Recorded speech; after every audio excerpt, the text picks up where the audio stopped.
Il peut y avoir des réactions, bien sûr, parmi nos invités intervenants, mais je voudrais maintenant donner la parole dans la salle. Et c'est Jérôme qui va faire ce boulot difficile de sélectionner parmi les nombreuses mains qui se lèvent. Oui. Donc, on va donner tout de suite la parole à Zined, que je vois debout depuis un petit moment et qui souhaite prendre la parole. Vas-y, Jérôme.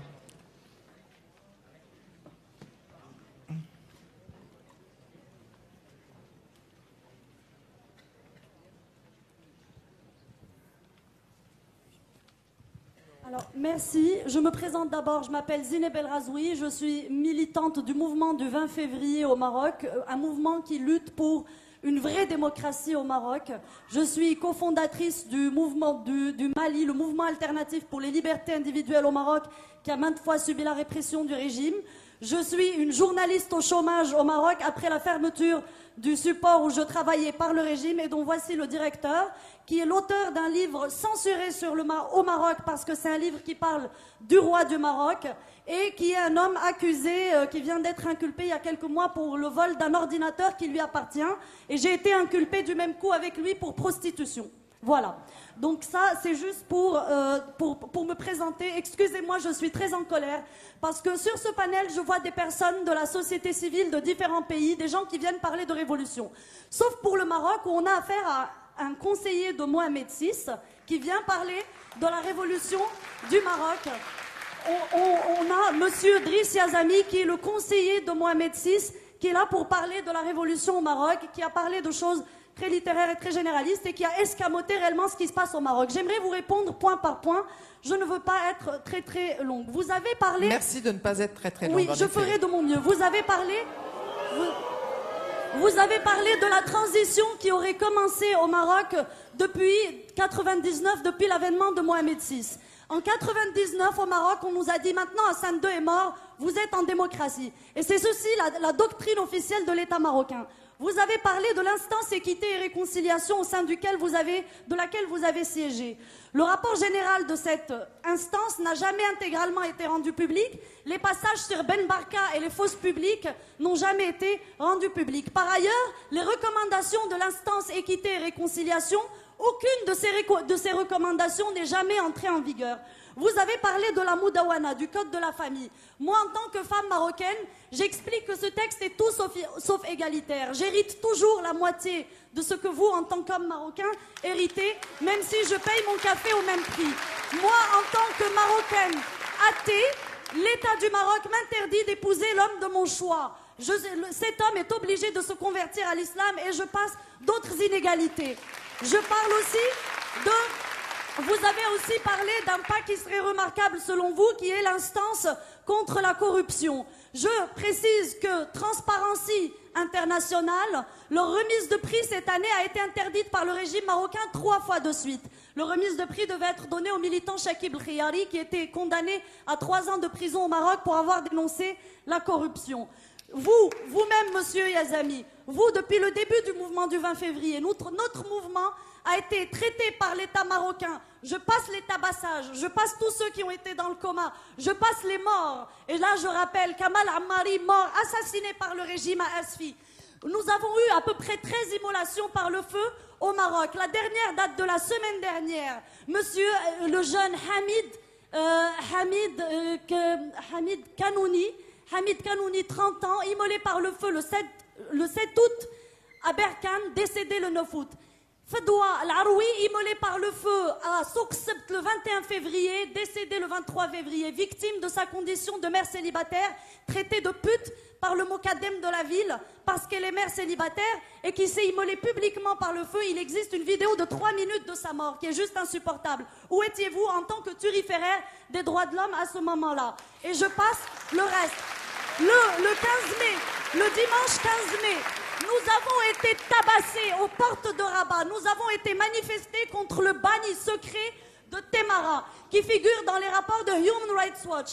d'Amnesty International, la prison verte de Témara qui est un secret de Polichinelle, où des centaines ou peut-être des milliers de personnes sont passées, avec des témoignages de personnes qui ont été violées par des tessons de bouteilles, des enfants en bas âge. Et là, il y a le fils, comment il s'appelle l'islamiste là? Le fils, enfin vous connaissez son cas, sa mère n'arrête pas de le dénoncer. La Grande-Bretagne a dédommagé Monsieur Mohamed Binyam, un Éthiopien qui s'est fait taillader le pénis à Témara. Et le Maroc continue de dire que cette prison n'existe pas. Vous-même, le 15 mai, vous êtes allé dans cette prison au moment où nous devions manifester sur les ordres de l'État marocain et vous avez dit que vous n'avez rien constaté. Alors que cette prison existe dans les rapports et les témoignages. Et vous le savez très très bien.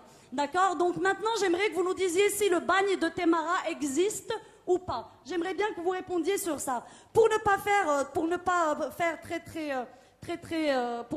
long, vous êtes le conseiller de Mohamed VI, septième monarque, septième tête couronnée la plus riche du monde après les monarchies pétrolières d'Arabie Saoudite. Mais quand vous ramenez le PIB de ces pays au PIB marocain, vous le retrouvez vite en tête.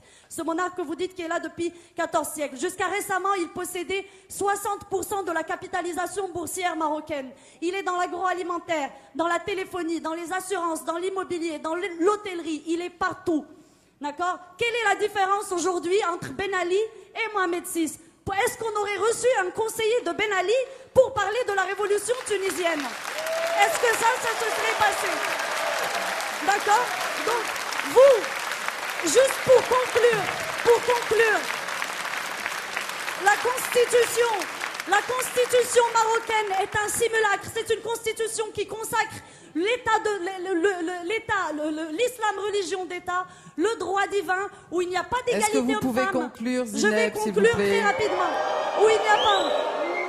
D'accord? Cette constitution n'a pas été faite par une constituante comme le demandait le peuple marocain. Elle a été faite par 18 personnes, dont vous, qui ont été nommées par le roi, qui n'ont aucune légitimité de représentativité du peuple marocain. C'est une constitution cocotte-minute concoctée en 3 mois dans les arcanes du palais royal. On a eu 10 jours pour la voter, pour la soumettre à référendum. Elle a été votée à 99% de oui, ce qui est un score digne de la Corée du Nord. D'accord? Donc, ne venez pas nous parler de démocratie, monsieur le conseiller du roi. Ok, voilà. Merci Zineb.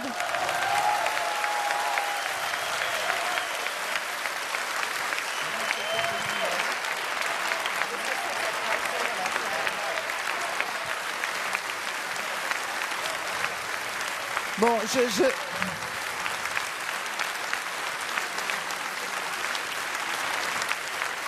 Non mais écoutez, moi j'adore les ambiances chaudes.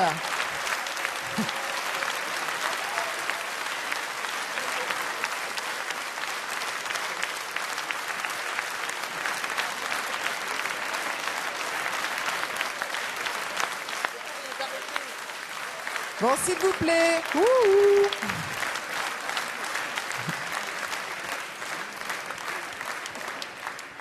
Bon voilà, moi j'aime bien les ambiances chaudes et les discours enflammés, mais je me dois, parce que je me dois de vous dire 2 mots sur les raisons pour lesquelles Driss Eliazami est ici invité à ce panel sur les révolutions arabes. Driss Eliazami, il est non seulement le président du Conseil national des droits de l'homme au Maroc, il est également le président de la Fondation euro-méditerranéenne pour les droits de l'homme et c'est une personnalité tout à fait incontournable avec laquelle le groupe des Verts, depuis de très nombreuses années, a mené des combats extrêmement essentiels, très importants, et qui a été toujours aux côtés du groupe des Verts au Parlement européen pour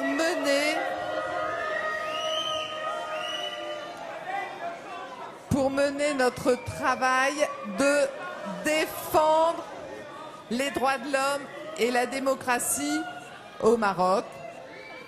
Il est également... Mais enfin, moi je ne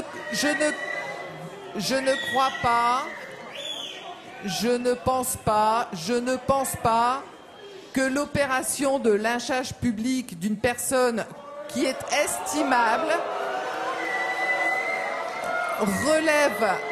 relève d'un débat démocratique et soit une preuve de maturité politique. Alors maintenant, je vais donner la parole à Driss Eliazami, qui va répondre ce qu'il veut d'ailleurs.